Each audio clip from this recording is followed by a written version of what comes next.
Ji, first of all, thank you very much to lovely audience and thank you very much for Aga Nasir Saab that he had given me a chance today to speak my views about the corruption-free Pakistan.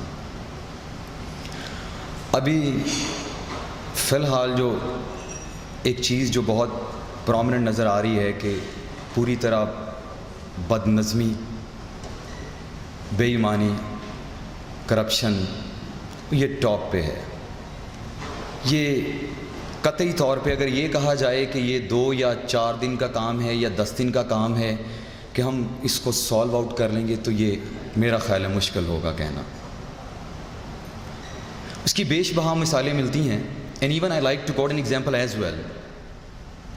Syedna Umar Farooq रज़ी अल्लाह ताला अन्हु 23 लाख मुरबा मील जहाँ पे आपका दौरे हुकूमत, जहाँ पे आपने हुकूमत की, एक दफ़ा आपका बेटा आपके पास आया और आके रोना शुरू हो गया।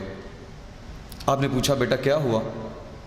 कहने लगा कि मेरे कमीज़ पे पैबंद लगा है और जो मेरे साथी दोस्त हैं वो मुझे छेड़ते हैं।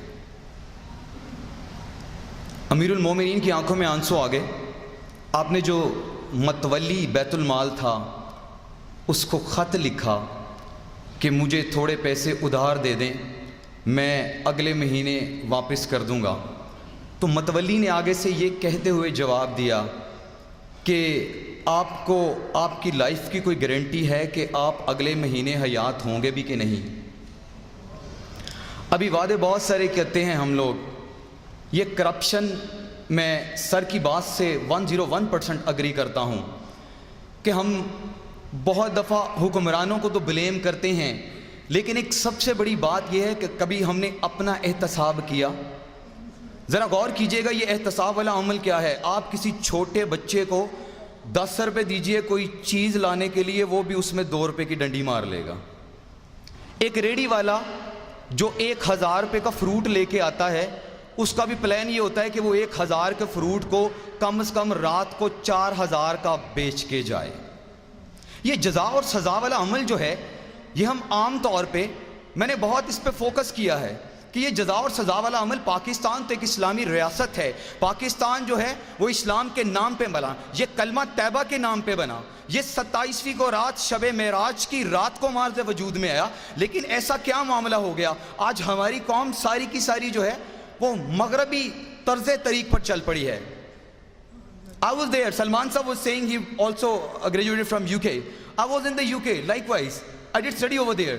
वो कौम इस्लाम से बड़ी अवे है, लेकिन उन्होंने अपने आप को सीधे रास्ते पे कैसे चला लिया? आज वो हमसे 50-70 साल आगे क्यों हैं? Why they are developed nation? Why we are not? Reasons are what? उसके पीछे वजूहात क्या हैं? हम ये सुनते रहें कि हम अपना मुहासबा नहीं करते। अगर हमारे सामने कोई किसी जगह पे कोई मामला आ भी जाए तो हम दूसरों की गलतियों के बहुत बड़े जज बन जाते हैं और अपनी गलतियों के बहुत बड़े वकील बन जाते हैं। कभी रात को सोते वक्त हमने अपना मुहासबा नहीं किया कि हमारे साथ ये मामला है। ये जज़ा और सज़ा, चूँकि एक बात मैंने लिंक ऐड किया कि ये इस्लामी जमहूरिया पाकिस्तान है।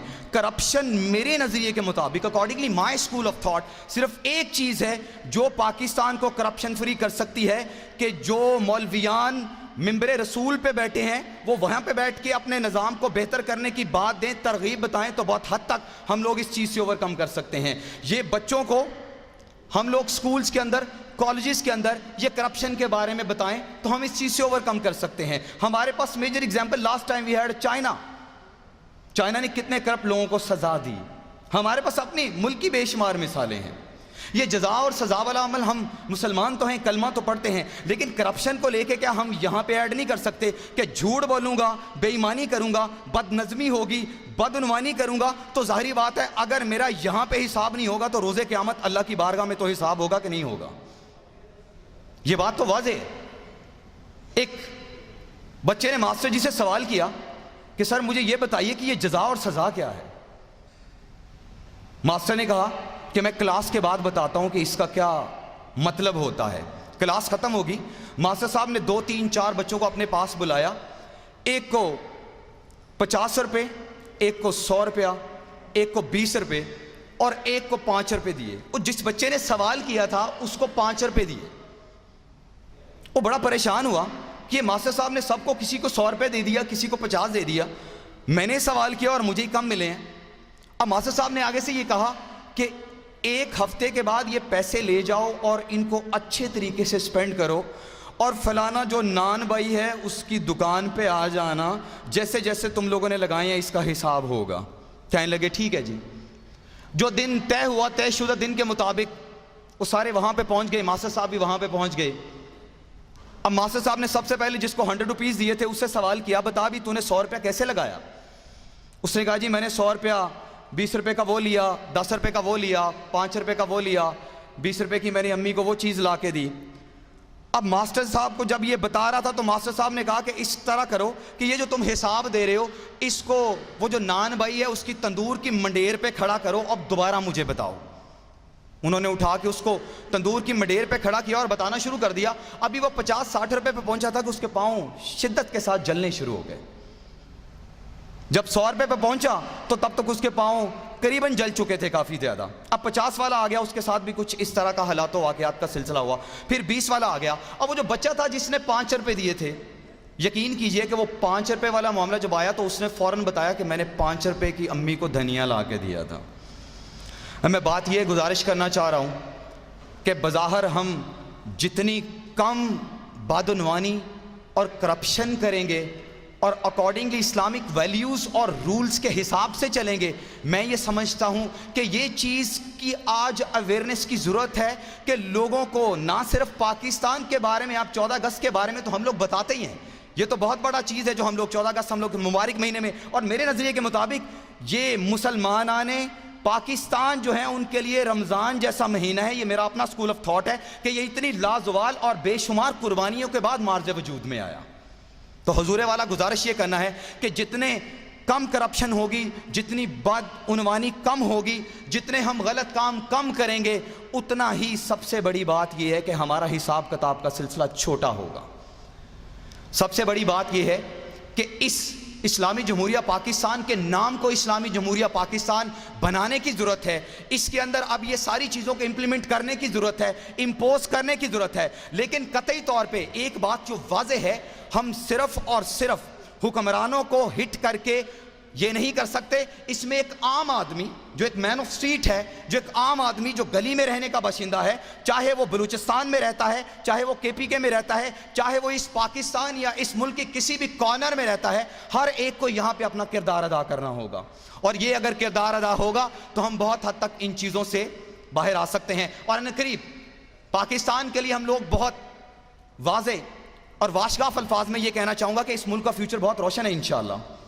मैंने ये देखा कि I was in the UK, but despite that Pakistani की इज्जत आज भी है वहाँ पे, पाकिस्तान के पासपोर्ट की आज भी इज्जत है वहाँ पे। बहुत सारे लोग ये बात कह देते हैं कि पाकिस्तान के पासपोर्ट की, ग्रीन पासपोर्ट की कोई वैल्यू नहीं है, बहुत है। और कलमा पढ़ने वाले मुसलमान के पास तो वैसे ईमान की ताकत बड़ी ज़्यादा होती है, और ये इसी ईमान की ताकत से ओवर द वर्ल्ड आज पाकिस्तानी सर्वाइवल कर रहे हैं।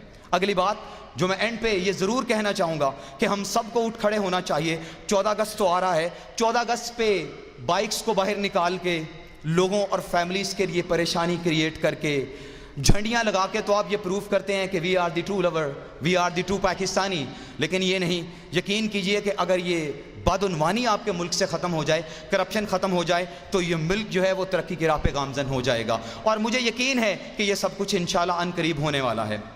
आखिर पे ये छोटा सा एक शेर आपके गोश गुजार करूँगा कि यकीन कीजिए कि अभी जो हालातों वाक़यात चल रहे हैं इनको मद्देनज़र रखते हुए अभी आपके लीडर्स पूरा, मैं सैल्यूट करता हूँ सबको कि पूरी तरह प्रॉपर पार्टिसिपेट कर रहे हैं, ख़ास तौर पे, और उनके साथ आवाम को भी मोटिवेट करने के लिए प्रॉपर बड़ी स्टेज पे लाया जा रहा है ताकि आम किरदार भी इसमें शामिल हो।